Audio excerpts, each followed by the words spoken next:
going, Yankee fans? Welcome back to Fireside Yankees with your boys, Alex and Ryan. Now, yesterday's loss was one of the most demoralizing and disheartening defeats I've seen from this Yankee team in I don't know how long. And it wasn't because the players didn't play well enough. I think Domingo Germán was phenomenal. I think offensively, of course, we left a lot of runs on the table and we had opportunities to, maybe score more than 2 runs. So I'll put some faults there. But that game, we lost that game because of Aaron Boone. We lost that game because of poor decision making. We lost that game because your manager, when your team is struggling, should be the last person losing you baseball games. Now, there are going to be some people who think that Clay Holmes is the one that lost us this game. And yes, in reality, he did lose us that game, but it was the decision to put Clay Holmes in a spot where he had to face off against lefty hitters, and he hadn't pitched in 4 days. And even Aaron Boone says he was shaking off some rust after being out of the bullpen for a couple of days.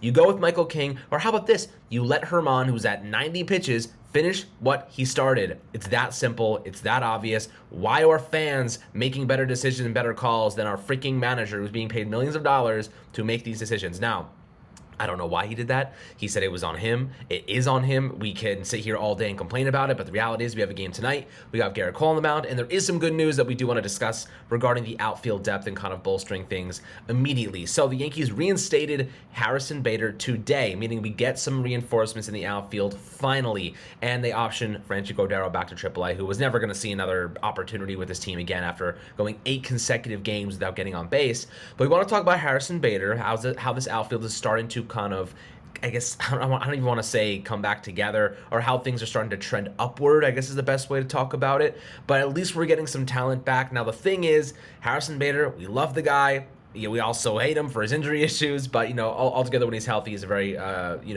great player and he can do a lot of things for you defensively. But historically, offensively, he's a below average hitter. So, we need offense right now. The defense is whatever. We need offense. We need Bader to step up and provide above average offense. So that is yet to be seen. But, Ryan, when you're looking at the return of Bader, how important is this to the outfield? And what do you think he's going to provide that may maybe give this team a jolt? Because we need just jolts, right?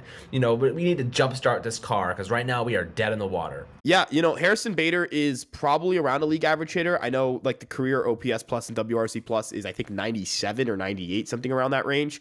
But he has improved offensively throughout his career. So I do think I would lean more on the side of league average. But as you mentioned, is league average going to pull the Yankees out of the water? Not necessarily. But is league average a lot better than what they've had right now? Yes, right? I've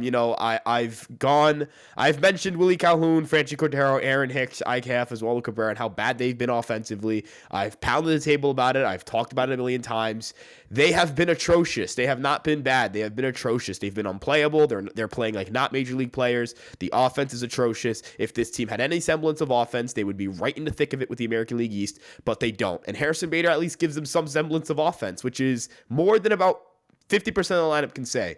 One of the big things that you're getting in Harrison Bader is the defense. Obviously, that's not going to be much of a factor because IKF was actually not even a bad defensive center fielder, so it's not like he went from unplayable defense in center field to now Harrison Bader. But it's a boost. He's also a good base runner. That's something that he has over Cordero, Calhoun, and quite frankly, has better speed tools than Hicks and definitely Cabrera, especially Hicks at this point in his career. So that should help with the base running game and at least grabbing an extra base. I'm kind of shocked this team hasn't tried playing more small ball because, quite frankly, they don't have the personnel to go out there and hit home runs at the rate that they were hitting to start the year. Everyone knows this lineup, when healthy, is a lot better than this, but they're not healthy right now. Getting Harrison Bader back is a help, but you no longer have Aaron Judge and Giancarlo Stanton for now. I know that Judge should be back sooner rather than later, but, we saw this with Donaldson, where Donaldson was supposed to just be a 10-day IL stint, then it goes from bad to worse. And Aaron Judge has not been the most forthcoming with injuries. The reason he's on the IL in the first place was because he didn't tell Aaron Boone that he was sore. So do I trust him to be 100% honest with his injury situation? Not exactly. So the state of the offense is still really bad, but Bader's a help, right? So, looking at it from the perspective of trying to win a baseball game, does Harrison Bader give you a run a game? Not necessarily, but does he give you a chance to score a run other than, unlike, when Willie Calhoun is hitting fifth? Yeah, I think he does give you a little bit of a better chance to score or a little bit of a better chance to take advantage of certain situations.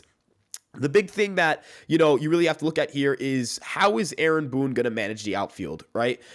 He has to realize it or the front office has to realize it. Willie Calhoun sucks. right? I don't love IKF, but I do think IKF on a true talent level is a better baseball player than Willie Calhoun.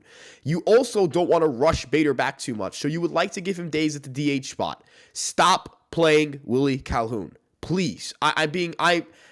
You can't.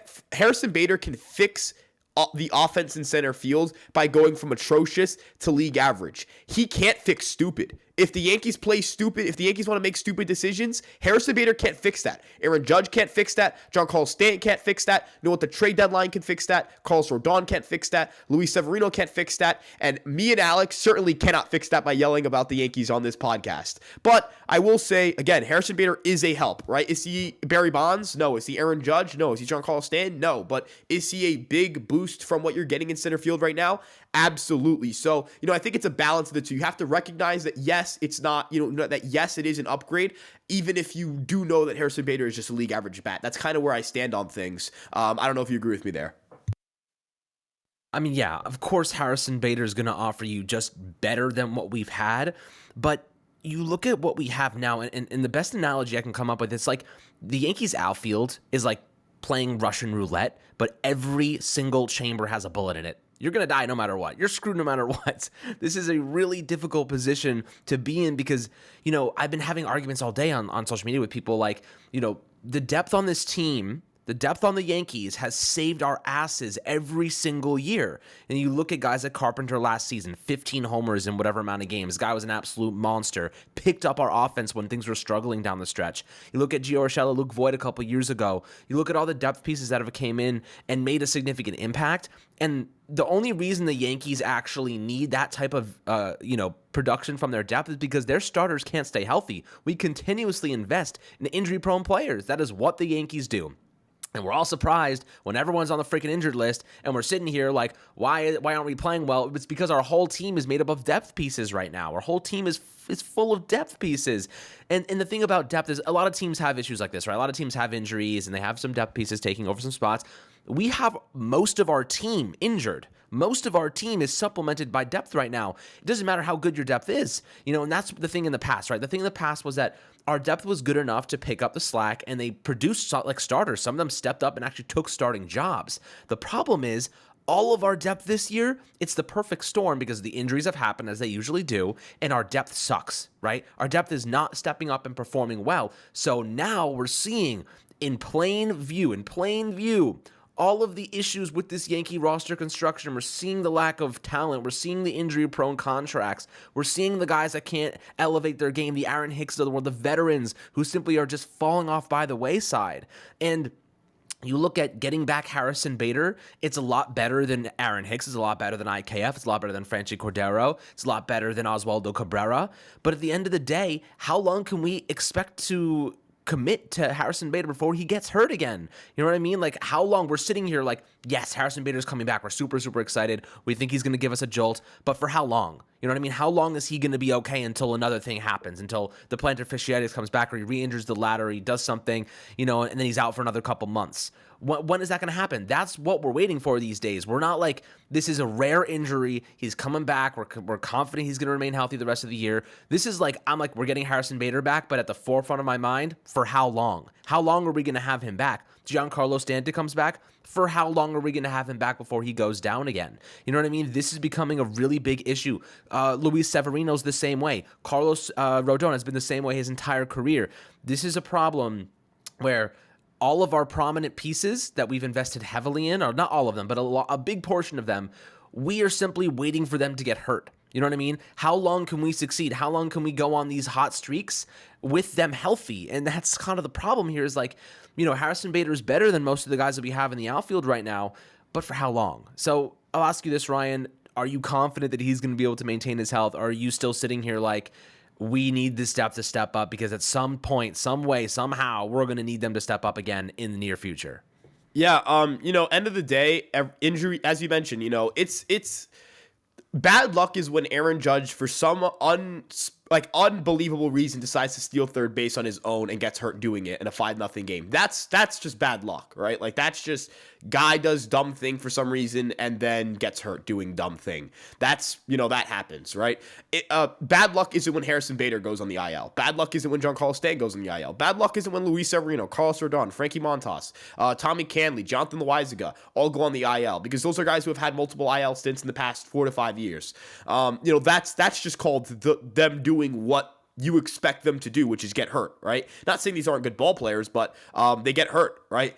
If you're going to assemble a roster like that, you can't have, multiple of those guys making 10, 15, 20 million dollars, right? And if they are doing that, you need to have some hell of a depth chart. And the Yankees have one of the worst depth charts in all of baseball. Look, the Houston Nationals don't have Jose Altuve. They don't have Lance McCullers Jr. They don't have Michael Brantley, Jose Urquidy. Luis Garcia is now undergoing an MRI for a right elbow thing. They're 16-13. What's the Yankees' excuse? They haven't had Jose Altuve all year. Jose Abreu's been one of the worst players in baseball. What is the New York Yankees' excuse? You know what their excuse is? We're injured. Because no team has ever suffered an injury at any point in the history of Major League Baseball and have overcome it. That's never happened, right? We've never seen any team in baseball ever get hurt and play well. That's never happened, right? For the New York Yankees, that's what they're trying to get us to believe, and I'm not going to buy it for a second. I think you made a great point with Harrison Bader there. It's not a matter of, okay, you have him back, and now he's back forever. He's back. For how long? Is it 2 months from now? Is it a week from now? Does he get hurt the first game he plays? How is that going to go, right? He is a legitimate, every time he plays, he is one of those players that you're going to check Brian Hoke's Twitter account to see what comments are going to be made about Aaron Boone regarding his status following a baseball game. That is not the type of player that you're going to roster without having an adequate backup. Can you roster a Harrison Bader with an adequate backup? Yes, because I think Harrison Bader is a good baseball player, and I love when Harrison Bader is fully healthy and playing. He's an awesome player, electric, great dude, all of the things that you want, the intangibles, just a fun player.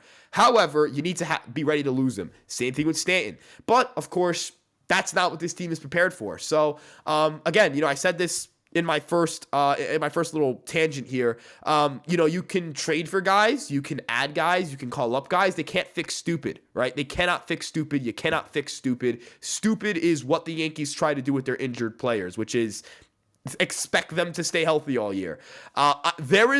It's kind of weird to think about that there is a legit chance that they sat in that front office or whatever first meetings they have during spring training or when pitchers and catchers report, and they were sitting there anticipating that Stanton would play 150 games this year. That's like insane to me. Or that they sat there like, yep, our rotation is gonna make it through the season. We'll have some injuries here and there, but we're gonna make it through the year.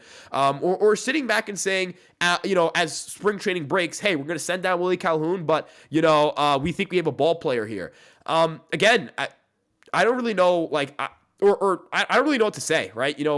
They gave $6 million to a defense first guy to play shortstop and then become a center fielder. Hats off to IKF for learning how to play center field, but he can't hit. He's hitting 180 something as a contact hitter who's supposed to hit for average.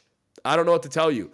Aaron Hicks, that's all I have to say. Franchi Cordero, they took a flyer on him. Again, I would have taken the flyer on him. He didn't work out. Fine. You send him down. Okay, cool. But would I have at least given him a shot to play over Willie Calhoun every now and then? Yeah, I actually don't really know why they were so high on him enough to take a flyer on him. And then the second the worst baseball player that has been in baseball since 2020 comes around, they are like, yep, you can hit over him. We were not giving Cordero another shot to hit. Again, I don't even think Cordero was good, but you took a flower on him for a reason, right? You believed in the upside for a reason, right? Like there was something you saw that you liked, and then he starts slumping and you don't like it anymore. At the end of the day, the answer to the Yankees' problems isn't Harrison Bader, but he's part of the solution.